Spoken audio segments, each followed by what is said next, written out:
already had said they would donate 70 million doses of AstraZeneca to Africa. So even if the president didn't go to Germany, we will have got the vaccines. But well, he says that we got a few thousands more because he went there. Did you have to go with such a luxurious monster, which will make even Arabian kings envious? Earlier, Nito had explained to us that the number that he needs to carry along, what you have cannot carry that. Again, that argument doesn't cut it. It doesn't make any sense. Look, our presidential jet now has been reconfigured. With crew, it can take up to 17 people. Now, this LXDIO, the Boeing 737 that was chartered for this trip, takes 19 people. What's the difference really between 17 and 19? What is the substantial, the significant difference that the Ghanaian taxpayer should be saddled? And you see something, it will even outrage Ghanaians to find out that I decided to track what the presidential jet was up to whilst the president was on this luxury frolic. Lorick, you don't want to say that because at least we have secured vaccines coming. Please, you know. So, I mean, it's the luxurious component of this journey is what is unacceptable. Is totally you have a suspicion that it was used for private purpose. Look, the presidential jet was flown to France on the 19th of July, 2021, per my tracking. It departed Kotoka at 8 minutes past 6 a.m. and arrived in France at 14:30.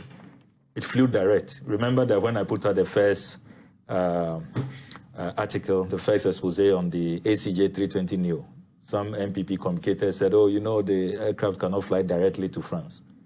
On the 19th of July, it flew directly non-stop to France, which confirms what we have always said, that the Falcon can fly to Europe directly, non-stop.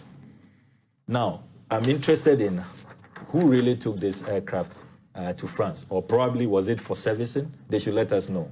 Now, whilst the president was in the UK, the presidential jet was also spotted flying to Lusaka and then to Kumasi. That confirms that the presidential jet is in good shape, is in pristine condition, and could have been used. I am totally outraged, Samson, that you have the president and his team unable to provide acceptable and convincing reasons after the first expose. As we speak, after several weeks of pussyfooting, rigmarole, finance minister asking for more time, he comes to Parliament to tell us that, look, go to national security. We were not convinced in Parliament that this is a national security issue, especially when the finance minister should know. If he checks the GIFME system, he has access to the GIFME system, he will know how much has been spent. He releases funds for this expenditure, and yet he claims not to know. We should go to National Security Minister. The National Security Minister is in possession of the question. I filed another question. The Speaker admitted it. I must commend the Speaker for his diligence. The National Security Minister appears to have been saved by the bell with the parliamentary break, and we are expecting that he will respond when we resume from the break.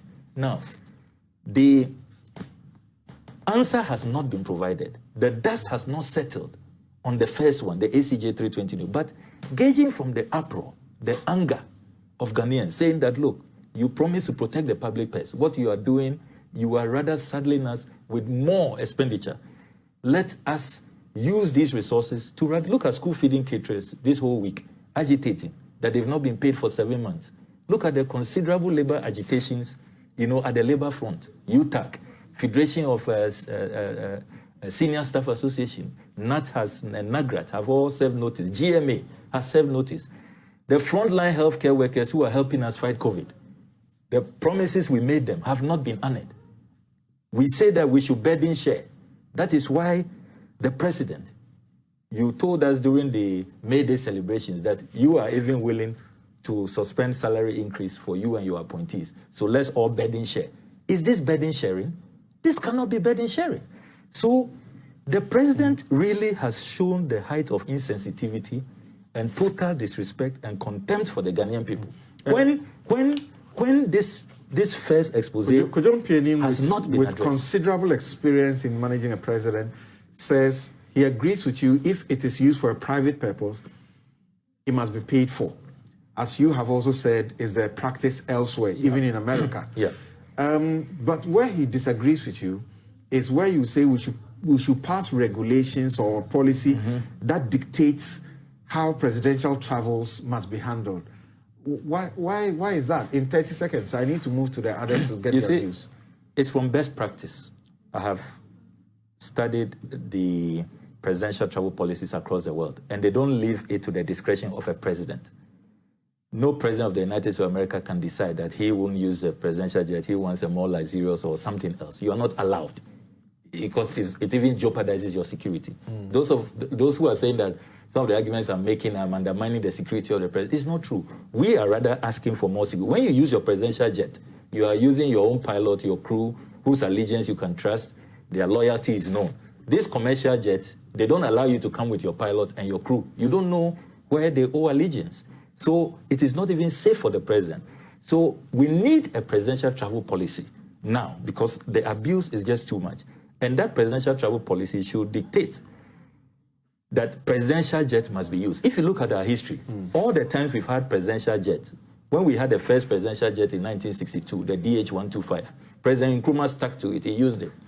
When Achampong bought the Fokker 28 in 1976, he stuck to it, he used it.